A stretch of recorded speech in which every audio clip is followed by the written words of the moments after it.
Saludos a todos y bienvenidos otra vez a este rinconcito donde usted y yo hablamos de todo un poco y de cualquier cosa. Hoy tienen que perdonar el ruido de fondo porque los vecinos están cortando la grama, así que estarán escuchando los weed whackers mientras ellos trabajan. En el día de ayer no publiqué mi resumen de noticias porque se estaban desarrollando importantes eventos en los Estados Unidos de gran importancia. Hoy nos vamos a poner al día en las recientes noticias que entiendo que son las más importantes que usted debe conocer con respecto a lo que puede afectar la seguridad mundial del planeta. Comenzaremos con la noticia publicada el lunes 7 de abril asociada a la decisión de la Corte Suprema de los Estados Unidos, donde en una decisión de 5-4 se resolvió temporalmente una disputa a favor del presidente Trump sobre utilizar la ley de enemigos extranjeros que anteriormente solo ha sido utilizada como lo dispone la ley del año 1798, cuando existe una declaración de guerra con otro país. Así que por ahora el presidente puede continuar con estas deportaciones para acelerar las deportaciones en los Estados Unidos bajo ciertas condiciones.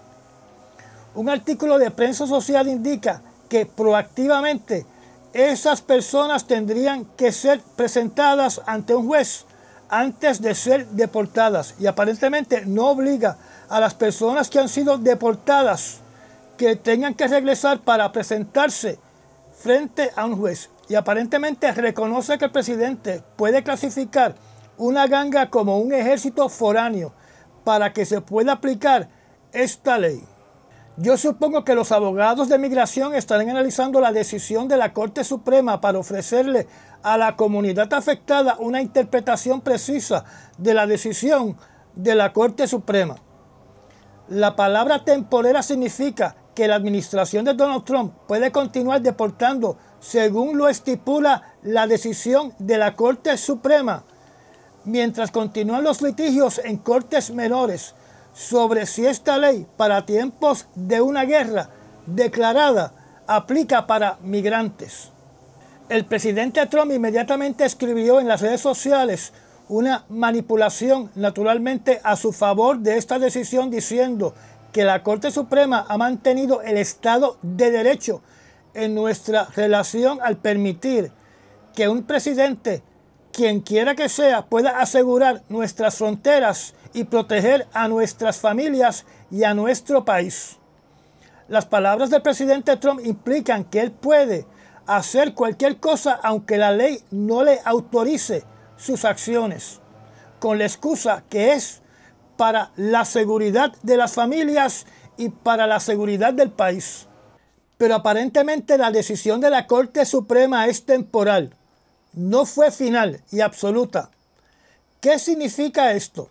Que la Corte de Apelaciones puede decidir que la ley del año 1798 no aplica porque la nación no está en guerra, donde entonces pasaría a la Corte Suprema, donde le toca a la Corte Suprema tomar la decisión final y firme de la interpretación de la ley del año 1798. La Secretaría de Justicia, donde tenemos que aclarar de que ella fue parte de los abogados de la defensa del presidente Donald Trump, así que es la abogado del presidente y no el fiscal de la nación, volvió a referirse utilizando la palabra activistas contra los jueces que están deteniendo decisiones presidenciales, alegando que estos jueces no tienen jurisdicción para cancelar decisiones del presidente en lo que tiene que ver con política exterior y mantener al pueblo estadounidense seguro. Se supone que la Secretaría de Justicia sea fiel defensora de la Constitución, y la Constitución en el artículo 1, sección 8, cláusula 18, protege a los migrantes indicando que hay que respetar sus derechos civiles, que incluye un debido proceso legal. Y la Constitución le da el poder a los jueces en el artículo 3, sección número 1, el poder de revisar y revertir órdenes ejecutivas del presidente si son anticonstitucionales o si no están respaldadas por las leyes de los Estados Unidos. Así que es bien preocupante que la Secretaría de Justicia no defienda la Constitución y le ceda poderes de rey al presidente. En estos momentos no sabemos cuánto tiempo se va a extender esta decisión temporal del Tribunal Supremo, donde una vez sean deportadas estas personas, si se llega a una decisión final por el Supremo de que no debieron ser deportados, ya posiblemente sería imposible que regresen estas personas deportadas a los Estados Unidos para el debido proceso de ley. En las noticias anteriores yo les indiqué a ustedes sobre el caso del ciudadano de El Salvador que estaba legalmente en los Estados Unidos como refugiado legal de la administración anterior de Donald Trump, donde el juez calificó su deportación como ilegal y que debía ser devuelto a los Estados Unidos. Estamos hablando naturalmente de una persona que estaba legalmente autorizada para estar en los Estados Unidos por la primera administración del presidente Donald Trump. Para que puedan tener una idea de la actitud de la presente administración, la Secretaría de Justicia, Pam Bondi, despidió al abogado del Departamento de Justicia que perdió el caso en corte. Así que aparentemente se abre la puerta para que todo abogado del Departamento de Justicia que pierde un caso en corte representando a esta administración perderá su trabajo fulminantemente.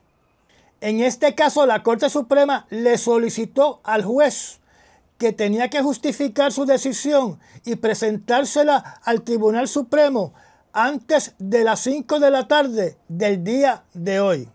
Como el juez del Supremo que va a estar revisando este caso es el juez Roberts, que es de ultraderecha, yo dudo mucho que esta persona deportada por error regrese a los Estados Unidos.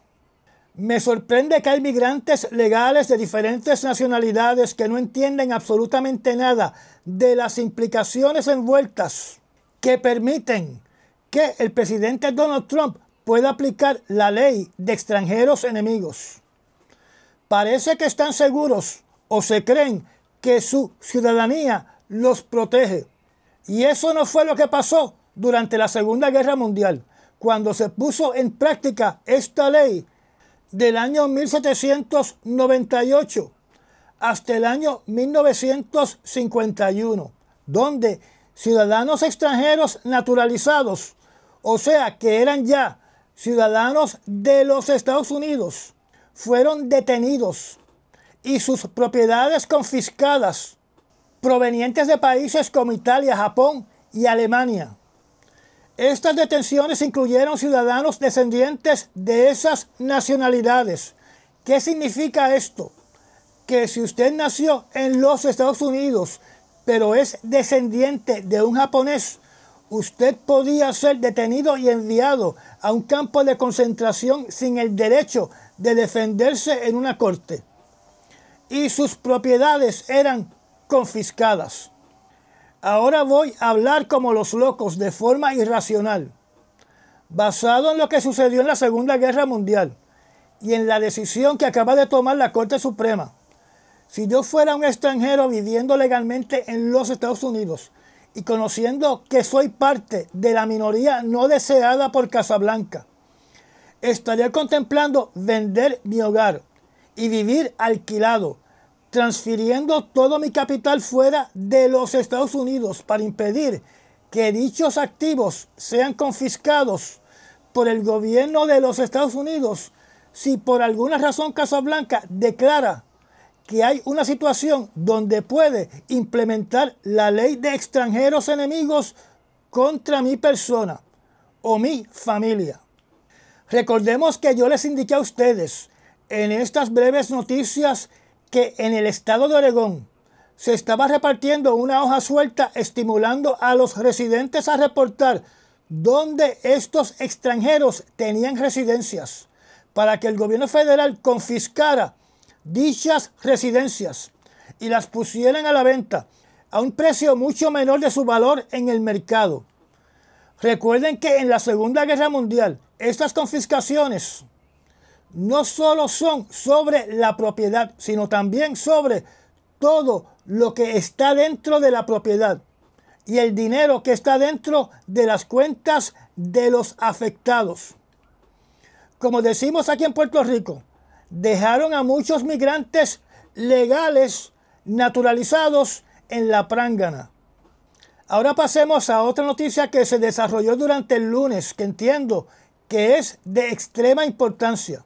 Ese día tuvimos la visita de una persona buscada para ser detenida por la Corte Internacional Penal por sus crímenes en contra de la humanidad y crímenes de guerra en la oficina en Casablanca de los socios que le han provisto de armamento, que han causado la muerte de decenas de miles de mujeres y niños en la Franja de Gaza. Utilizo la palabra socios, donde naturalmente me refiero al presidente Biden y al presidente Donald Trump, porque ambas administraciones le suplieron armamento a Israel y le dieron dinero regalado del contribuyente estadounidense. Amenazaron a la Corte Internacional Penal para defender a Netanyahu y al ex ministro de la Defensa llamado Gallant.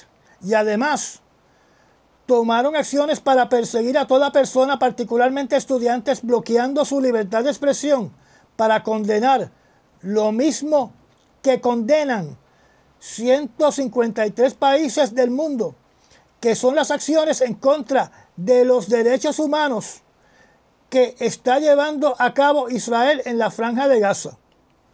O sea, la nación que en discursos en Europa condena a los países europeos de violar el derecho a la libre expresión y a tener manifestaciones, está llevando a cabo una persecución contra las personas que utilizan la libertad de expresión para condenar a Israel. Como dice el viejo dicho, predicar la moral en calzoncillos. La prensa está indicando de que esta reunión entre Netanyahu y el presidente Trump estaba enfocada en el problema de los aranceles, pero tenemos que recordar que esta reunión se había coordinado mucho antes del anuncio de los aranceles de Donald Trump. Con respecto a los aranceles, están diciendo que Netanyahu se comprometió a regresar a Israel para trabajar en cancelar los aranceles en contra de los Estados Unidos. Según el medio noticioso Times of Israel, publicado en Israel, Netanyahu regresa después de una visita decepcionante a Casablanca, ya que Netanyahu no logró que el presidente Trump eliminara los aranceles contra Israel de 17%. Recordemos que si Trump hubiese deseado verdaderamente eliminar la diferencia de dinero que va y viene de Israel, empezaría por eliminar los 4 billones de dólares anuales que Estados Unidos le envía anualmente a Israel. Ante esta bola de humo de esta reunión entre estos dos líderes, la realidad, o mi opinión es que la realidad es que el verdadero propósito de esta reunión era discutir la situación en la Franja de Gaza, la situación en Yemen y el posible ataque conjunto contra Irán y otros enemigos de Israel, más las futuras compras de armamento para las Fuerzas Armadas de Israel. Entre estos temas, con lo que tiene que ver con Irán, alegadamente el presidente Donald Trump tendrá una reunión directa con Irán sobre su programa nuclear. Con lo que tiene que ver con la Franja de Gaza, frente a Netanyahu, en una conferencia de prensa donde lamentablemente el video que voy a poner en la pantalla no nos deja ver las expresiones de Netanyahu ante las palabras de Trump, que dijo, y cito, ustedes saben lo que yo siento por la Franja de Gaza. Es un lugar increíble e importante pedazo de bienes raíces. Y creo que es algo donde estaremos envueltos, teniendo una fuerza militar de paz, controlando y siendo los dueños de la Franja de Gaza. Sería algo bueno, porque en estos momentos es un lugar que por años y años lo que yo oigo es de muerte, de Hamas y problemas. Y si tomamos a la población, a los palestinos, y los mudamos a diferentes países, y lo voy a repetir, y si tomamos a la población, a los palestinos, y los mudamos a diferentes países, donde hay muchos países que lo harían. Cierro la cita. Well, you know how I feel about the Gaza Strip. I think it's an incredible piece of important real estate, and I think it's something that we would be involved in, but you know, having a peace force like the United States there, controlling and owning the Gaza Strip would be a good thing. Because right now, all it is for years and years, all I hear about is killing and Hamas and problems. And if you take the people, the Palestinians, and move them around to different countries, and you have plenty of countries that will do that. O sea que Trump continúa hablando que Gaza será de los Estados Unidos y que los palestinos todos serán relocalizados en diferentes países. En este mensaje del presidente sobre Gaza, también mencionó que nunca se le debió dar ese pedazo de costa a los palestinos. En lo que tiene que ver con el grupo armado de los hutíes de Yemen, respaldados por Irán, se informa que las defensas de Israel pudieron interceptar un dron al atardecer del lunes lanzado desde el este contra Tel Aviv, que significa que probablemente fue lanzado por los grupos localizados en Irak. Hay que hacer la nota que se reporta que anteriormente, el 5 de abril, también se lanzó desde el este un dron hacia Israel contra la misma ciudad, que fue destruido exitosamente. Los Houthi también alegan que lanzaron ataques contra 2 destructores de la Marina de Guerra de los Estados Unidos en el Mar Rojo. Después de este ataque a Israel, su jefe de defensa amenazó a los Houthis de que todo se pondrá peor para ellos. Todavía la página de CENTCOM no refleja ninguna noticia sobre las operaciones militares contra los Houthis de Yemen. Así que tenemos que depender de lo que dicen diferentes medios noticiosos. La página de Facebook de CENTCOM tampoco ofrece información de dichos ataques que no sea algunas fotografías y cortos videos mostrando aviones despegando de los portaaviones y misiles lanzados desde destructores. Los comunicados de prensa del Pentágono tampoco hablan de los ataques que se están llevando a cabo en Yemen.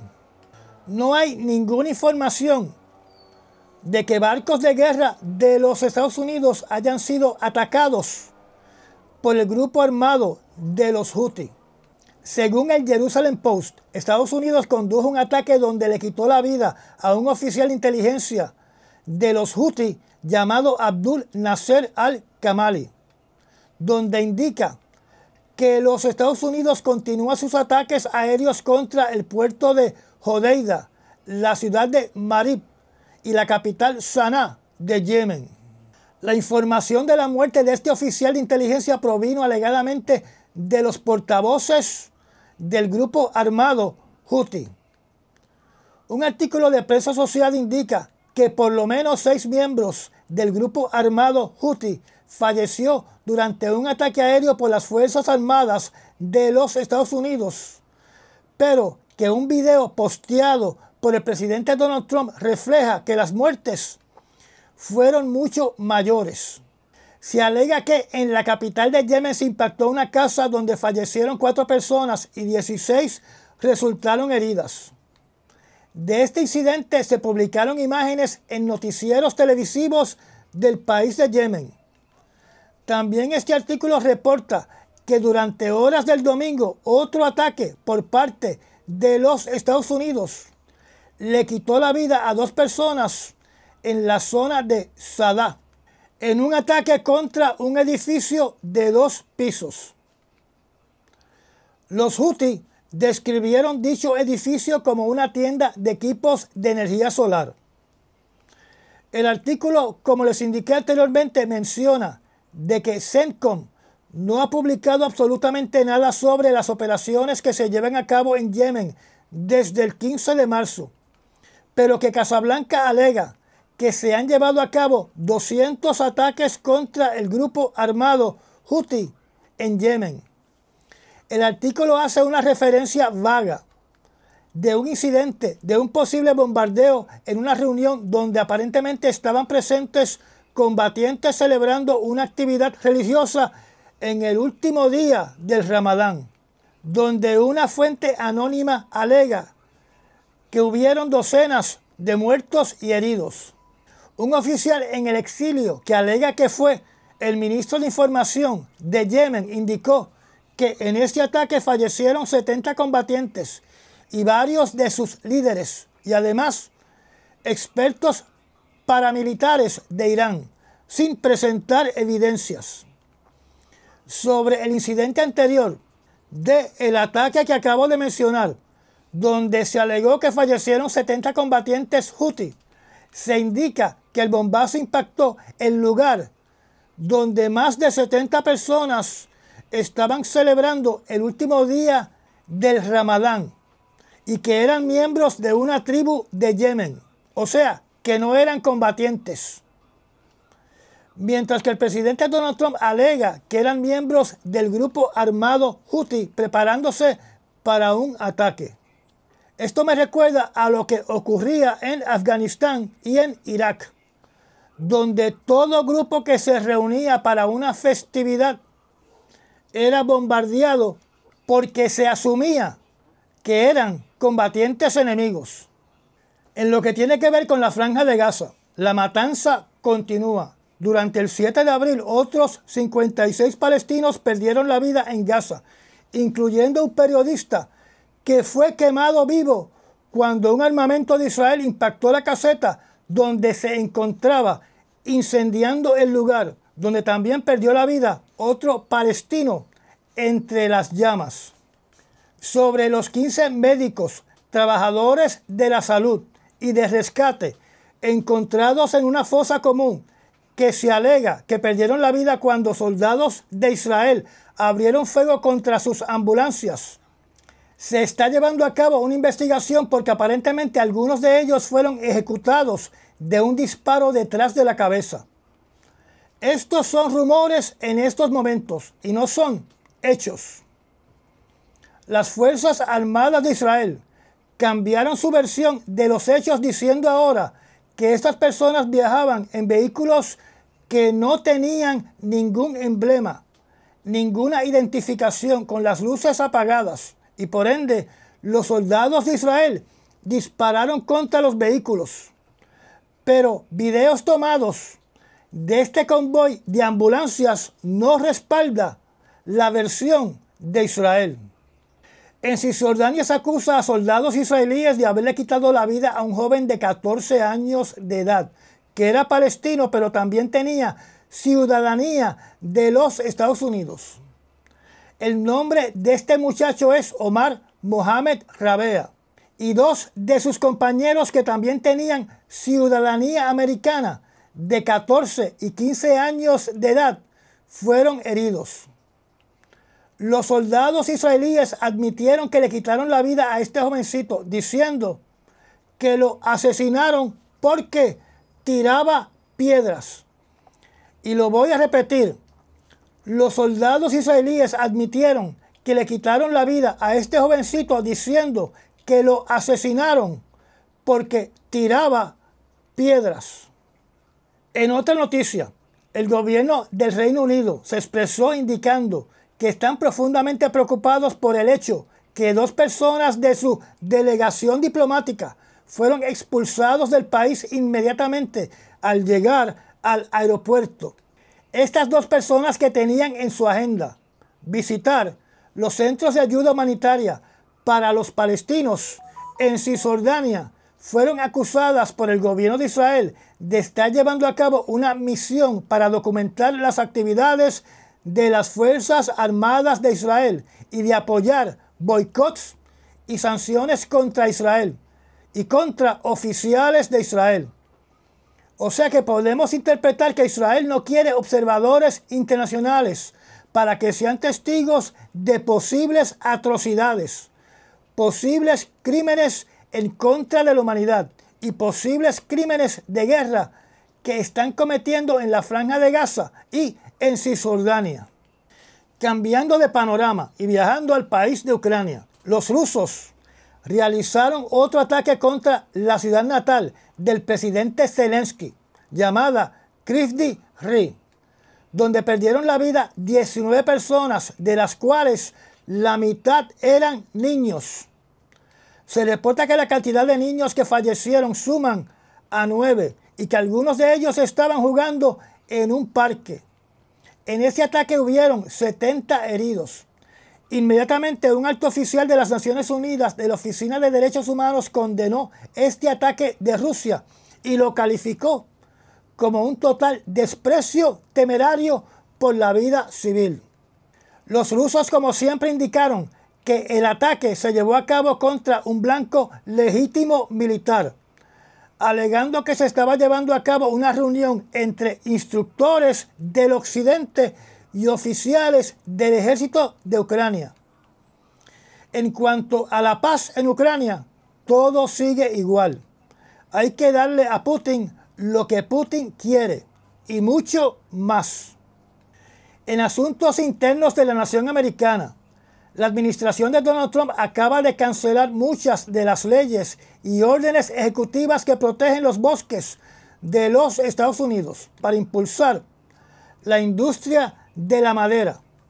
Así que en Estados Unidos no solamente vamos a tener los incendios que se han incrementado posiblemente por los efectos del calentamiento global, personas irresponsables que cometen actos que terminan en un destructivo fuego forestal, ya sea de forma accidental o con intenciones criminales, más los eventos naturales como el impacto de rayos que incendian árboles de los bosques, sino que también en estos momentos se suma la deforestación causada por la industria de la madera. Así que posiblemente veremos en poco tiempo bosques enteros desaparecer por la deforestación industrial, donde hoy día hay diversos materiales de construcción alternos que sustituyen la necesidad de la madera. Recordemos una lección que nos dio la historia en la isla de Navidad, en el Océano Pacífico, donde su población se extinguió, según los antropólogos, porque mataron a todos los árboles de la isla. Durante el día del sábado se estima que hubieron más de 1.400 protestas en los Estados Unidos contra el presidente Trump, con el lema "Manos afuera". Estas protestas se realizaron en los 50 estados de la nación. Las mayores protestas se realizaron en Washington, D.C., la ciudad de Nueva York, Chicago, Denver, Boston, Filadelfia y Atlanta. Se realizaron protestas bajo el lema "Detengan el genocidio", condenando la participación de los Estados Unidos en la guerra de la Franja de Gaza. Se alega que estas manifestaciones también tuvieron lugar frente al campo de golf donde el presidente Donald Trump disfrutaba de un torneo de golf organizado alegadamente por Arabia Saudita. Una nota curiosa es que el mejor jugador de golf de los Estados Unidos es el presidente Donald Trump, porque gana todos los torneos que se realizan en sus campos de golf. El controversial secretario de Salud asistió a un funeral de la tercera víctima no vacunada que falleció en el estado de Texas por la epidemia que se está desarrollando de sarampión. Este artículo y otros artículos indican de que el flamante secretario de la Salud, que anteriormente estaba recomendando vitamina A y aceite de bacalao, ahora solicita que los niños se vacunen. Esta segunda víctima es una niña de apenas 8 años de edad, que no estaba vacunada. Pese a que ahora Kennedy recomienda vacunarse, sigue recomendando la vitamina A. En noticias anteriores les indiqué que se están reportando casos de intoxicación por vitamina A en varios hospitales de la región. El flamante secretario de la Salud de los Estados Unidos despidió a todo el personal de un programa gubernamental que ayudaba a las familias de escasos recursos, o sea, a los pobres, a pagar sus facturas de combustible para la calefacción. Se indica que 13 senadores de ambos partidos le están solicitando al señor Kennedy que se retracte de su decisión. Así que en el próximo invierno se van a multiplicar las muertes por hipotermia en los Estados Unidos. Aquellos que leen la historia saben que en la Alemania nazi, con su ministro de propaganda llamado Joseph Goebbels, este señor mandó a quemar todo libro que no estuviera alineado con las creencias de los nazis. También deben conocer que el presidente Putin mandó a reescribir la historia de Rusia para que la historia de Rusia esté a tono con sus deseos. Y también saben que el presidente Donald Trump también está llevando a cabo una operación para eliminar libros de las bibliotecas y ordenó cambiar la historia de los negros en los Estados Unidos, porque no puede existir nada que sea detrimental o que hable mal de la nación americana. Esta limpieza de libros también se está llevando a cabo en toda biblioteca federal de cada agencia. Una noticia de Prensa Social indica, y recordemos que Prensa Social ha sido expulsado junto con otros medios noticiosos de la sala de prensa de Casablanca y de las oficinas de prensa de varias agencias de los Estados Unidos. Esta noticia de Prensa Asociada indica de que uno de los libros eliminados de las bibliotecas federales es un libro titulado Las Memorias de Maya Angelou, que forma parte de los 381 libros que fueron eliminados de estas bibliotecas con temas como el Holocausto, historias de mujeres destacadas, derechos humanos y libros sobre el racismo.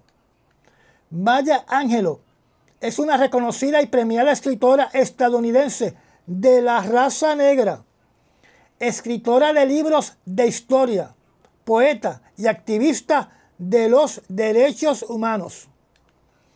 Todos estos libros han sido eliminados porque han sido asociados al tema del DEI. El artículo no dice si los libros fueron quemados, como se hizo en Alemania en el año 1933, o si fueron triturados o echados al zafacón. En cuanto a lo que tiene que ver con las tarifas, ya ustedes saben que el presidente Donald Trump implantó tarifas a islas donde solamente viven pingüinos. Ahora voy a dar una opinión completamente personal que no está citada en ningún artículo noticioso. Cuando yo miro la lista de los aranceles que se han implementado, cuya fórmula no es igualar los aranceles de ese país contra los Estados Unidos, sino que se utilizó una fórmula que nunca antes había sido utilizada para establecer aranceles. Lo que me llama la atención es que Estados Unidos le está implementando terribles aranceles a países que ha destruido con sus fuerzas militares. Por ejemplo, durante más de 2 décadas, Estados Unidos estuvo bombardeando el país de Vietnam, donde miles de docenas de civiles perdieron la vida y donde miles desarrollaron cáncer debido al agente naranja, donde además caminar a campo abierto y dentro de los bosques tropicales de Vietnam es equivalente a jugar ruleta rusa, porque Estados Unidos dejó en el suelo de Vietnam millones de minas antipersonal y otros tipos de artefactos explosivos de fragmentación. Pero pese a todo el daño que Estados Unidos le hizo a ese país, donde después de años se establecieron lazos de amistad y cuya relación diplomática es importante para la seguridad nacional de los Estados Unidos, porque Vietnam en estos momentos tiene roces y conflictos con China, Casablanca le impuso una tarifa de aranceles de un 46%. Lo mismo ocurre con otros países que Estados Unidos ha hecho cantos, como por ejemplo Siria con un 41% e Irak con un 39%, donde el daño colateral o los civiles muertos se estiman en más de 1 millón de almas. Yo no sé ustedes, pero yo considero estos aranceles tan altos contra estas naciones extremadamente abusivos y desconsiderados. Y ya llegamos al final de esta charla. Gracias a los miembros patrocinadores de la zona privada del canal y a las personas que también patrocinan este canal mediante los Super Thanks. Si no está suscrito, lo invito a que se suscriba y aprieta la campanita de notificaciones. Recomiende este canal y comparta nuestros videos. Me da un like y nos vemos en el próximo resumen noticioso. Hasta mañana.